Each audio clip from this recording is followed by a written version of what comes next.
바람만 스쳐도 아픈 통풍 이야기 해볼게요. 아우, 연세대 세브란스 병원 류마티스 내과 박용범 교수님의 4번째 수업입니다. 큰 박수로 청해 듣겠습니다. 네. 여러분 통풍이라고 들어보셨나요? 그럼요. 예, 통풍은 아주 극심한 통증을 유발하는 관절염입니다.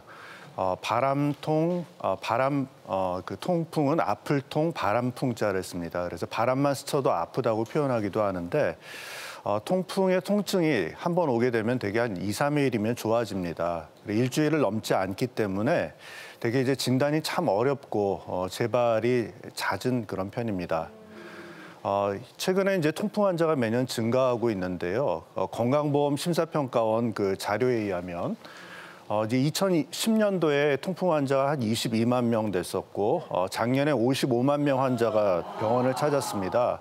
15년 사이에 약 2.5배 증가한 건데 사실 이런 그 질환이 최근에는 없는 것 같습니다. 그래서 굉장히 통풍이 많이 늘고 있다고 이렇게 생각하시면 되겠습니다. 그러니까 이게 제 주변에도 단백질을 많이 먹어서 너무 단백질을 과다 섭취하다 보니까 통풍에 걸린 사람도 있더라고요. 아이고. 최근에 이렇게 통풍이 늘어난 이유가 또 특별히 있을까요?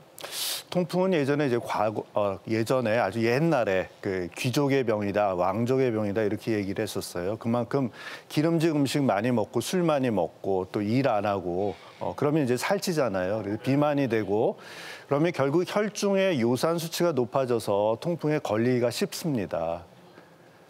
요즘 우리나라도 예전에 비해서 또 잘 먹고 또 잘 움직이지 않죠? 잘 안 움직이죠. 안 움직이긴 맞습니다. 그래서 서구화된 식습관, 그다음에 우리가 잘 움직이지 않고 이제 중년 남성들은 배가 많이 나오잖아요. 그래서 이런 비만한 사람들이 많아져서 통풍 환자가 늘고 있는 것 같습니다.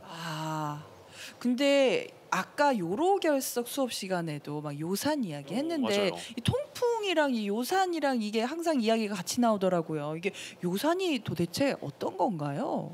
네, 그러면 요산이 무엇인지 그리고 통풍이 어떻게 생기는지 영상을 보면서 설명을 좀 드리겠습니다.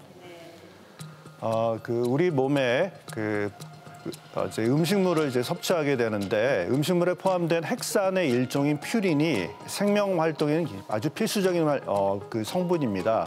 그런데 이제 우리 몸에 들어오게 되면 에너지로 활용된 후에 요산이라는 이제 찌꺼기 물질이 됩니다.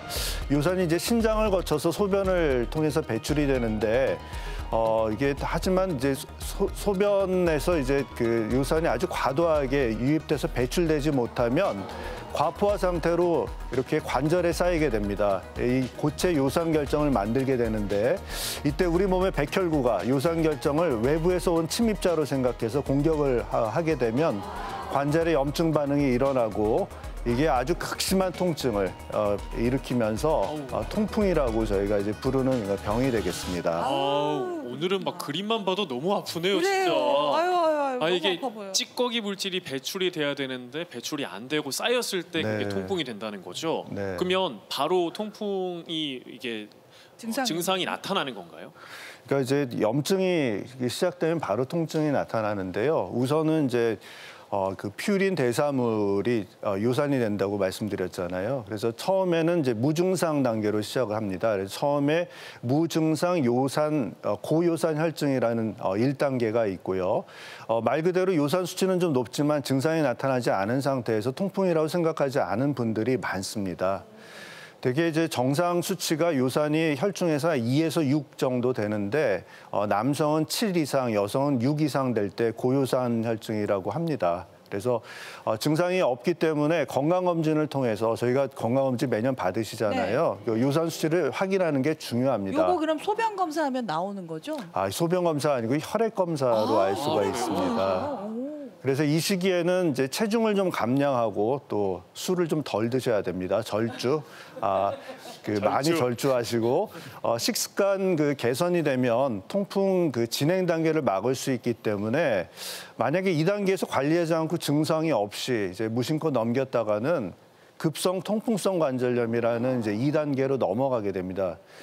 이 부분이 이제 우리가 흔히 바람만 스쳐도 아프다는 이제 통증을 경험하게 되는 단계인데요. 이 그림에 보시는 바와 같이 발가락이 엄청나게 붓고 발등까지 붓게 됩니다. 그래서 백혈구가 우리 몸에 있는 요산 결정체를 적으로 오인하고 공격하면서 염증 반응이 시작되는 건데요. 아주 빨갛게 붓고 엄청나게 아파요. 그래서 어떤 분들은 이제 뼈가 부서지는 고통이다. 또 어떤 분들은 이불에 발가락이 닿기만 해도 엄청 아프다. 이래서 응급실에 오시기도 하고요. 작은 진동도 못 견딜 정도로 아파서 대개는 이제 통풍 한번 알았다 하면 그 기억을 이것도 이제 평생 기억할 정도로 굉장히 아프다고 하고 대개 이제 새벽에 그 전날 회식하고 이제 자다가 새벽에 엄청나게 아파서 응급실에 오는 경우들이 많습니다. 그렇구나. 그리고 이게 팔꿈치에도 올 수 있고요, 발목에도 올 수 있고, 발등에도 올 수 있고, 무릎에도 올 수가 있습니다. 다양한 데 오는구나. 예, 맞습니다. 그래서 통증이 우리가 통증을 이제 표현할 때 한 0에서부터 10점을 가지고 표현을 하는데 심할 경우에는 9점, 10점까지 이제 호소를 하고 있습니다. 최고로 아프다라는 예, 그렇습니다. 거네요. 그래서 남성에서는 아마 아주 굉장히 아픈 그런 기억으로 저희가 많이 갖고 있는데요. 급성 발작 시에는 우선 염증을 좀 가라앉혀서 통증을 조절하는 게 우선이고요. 이때 이제 소염진 통제나 콜키친이라는 치료제를 사용합니다. 그리고 환자 상태에 따라서는 통증을 또 빠르게 완화하기 위해서 효과적으로 스테로이드를 좀 사용하기도 합니다. 그런데 이제 제가 말씀드린 이제 통풍이 대개 일주일 내에 없어진다고 그 증상이 없어진다고 하잖아요. 통증이 일주일 내에 없어져요. 그래서 굉장히 많이 아팠는데 한 2, 3일 동안 아프다가 한 열흘 정도, 일주일에서 열흘 정도 되면 없어지거든요. 그래서 그 다음 단계가 이제 간헐기 통풍 단계인데 이때는 이제 통증이 없습니다. 그렇다 보니까 환자분들은 통증이 없어졌으니까 이제 뭐 지나간 거 아니야라고 이제 생각하고 관리에 좀 소홀해지게 되는 그런 단계를 하게 되는데요. 이때는 정말로 아무 그 증상도 없는데 요산이 꾸준하게 이제 쌓이게 됩니다. 그래서 운동이나 절주 통해 가지고 혈중 요산 수치를 지키는 게 정말 중요한데 이때 관리를 안 하게 되면 이제 통풍이 더 좀 심해지게 되죠. 그래서 이때는 혈중에서 요산 농도가 높다. 그리고 통풍을 여러 번 알았다라고 하면 알로피리론이나 페북소스텍 같은 요산 생성 억제제나 또 소변으로 요산이 많이 배출하게 되는 벤즈브로만 같은 그런 약제를 사용하게 됩니다. 이때가 굉장히 중요합니다. 그리고 이제 4단계라고 하면 통풍이 이제 만성화되는 그런 그 단계가 되는데 이때는 이제 관절 주위로 요산 결정이 튀어나오게 됩니다. 이제 사진 보시면 아주 흉악하죠. 그래서 관절이 이렇게 파괴되는 그런 걸 볼 수가 있는데 관절 주위에 이런 요산 결정이 이렇게 단단하게 형성되기도 하고 또 이게 피부를 뚫고 나오기도 하면서 고름처럼 하얀 그 백목가루 같은 게 질질 이제 나오기도 합니다. 또 그리고 세균에 감염되면 염증이 생기기도 하고요. 속으로는 이제 엑스레이 보시다시피 뼈와 관절을 녹여서 관절이 아주 심하게 파괴가 되는 그런 변형이 올 수가 있습니다. 이 정도면 관절의 변형이 그냥 극심하게 온 편인 건가요? 제대로 걸을 수가 없습니다. 그렇겠지. 방치하면 큰일 나겠어요. 그럼요. 예. 또 어디에 또 영향을 주나요? 예, 통풍이 이제 관절에 오는 병이라고 이제 생각하는데 사실은 그 내부 장기도 많이 망가뜨립니다. 아까 말씀드렸듯이 이제 요산 결정이 이제 콩팥에 가서 만약에 쌓이게 된다고 생각하시면요, 콩팥 기능이 점점 떨어지고 또 심한 경우에는 신부전으로 이제 진행될 수가 있죠. 그래서 또 이제 앞서 김명 선생님께서 말씀 주셨듯이 요산이 요도에 쌓이면 요로결석이 생겨서 엄청 아플 수가 있습니다. 그리고 이제 무서운 부분이 이제 통풍이 동맥경화나 뭐 뇌졸중, 대사증후군, 심장질환하고 이어지기도 해서 정말 관리를 잘 해야 됩니다. 와, 근데 제 주변에 통풍 앓고 있는 분들은 대부분 좀 남자분들이거든요. 중년층 이상의 남성분들. 이게 어떤 사람들이 통풍에 잘 걸리나요? 대부분 이제 제가 고등학교 동창들 만나면 다 배가 나와 있어요. 그래서 이제 대부분 중년 남성들이 진짜 많고요.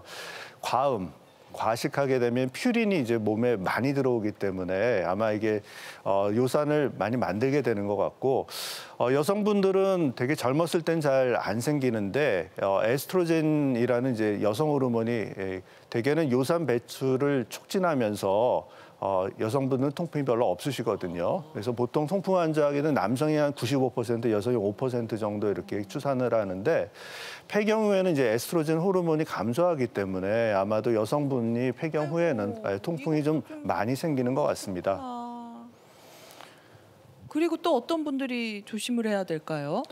그리고 통풍은 이제 그 가족력이 있어요. 그래서 가족 중에서 이제 통풍을 앓으시는 분들 주의해야 되고 특히나 이제 대사증후군을 갖고 있는 고혈압이나 당뇨 이런 병을 앓으시는 분들 주의해야 되고 콩팥이 나쁜 분들 주의를 해야 됩니다.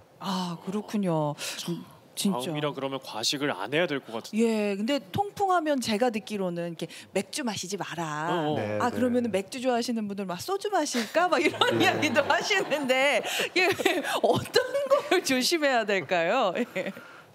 맥주가 제일 안 좋아요. 맥주가 제일 안 좋은 건 맞긴 맞는데 술 중에서 맥주가 제일 안 좋은데 술은 다 안 좋다고 생각하시면 됩니다. 맥주가 왜 특히 안 좋나요? 이게 이제 맥주에는 퓨린 성분이 많이 함유되어 있고요. 또 이제 맥주나 소주나 막걸리나 양주나 다 알코올이거든요. 그래서 알코올은 우리 몸에 들어오면은 이게 분해되면서 퓨린으로 변하기도 하고 또 소변에서 요산이 밖으로 배출되는 걸 많이 막아요. 그리고 이제 그 외에도 육류 퓨린이 많이 들어 있어서 특히 이제 뭐 붉은 살고기 그리고 곱창이나 간 같은 내장류 이런 데 이제 퓨린이 많기 때문에 좀 피해야 되고요.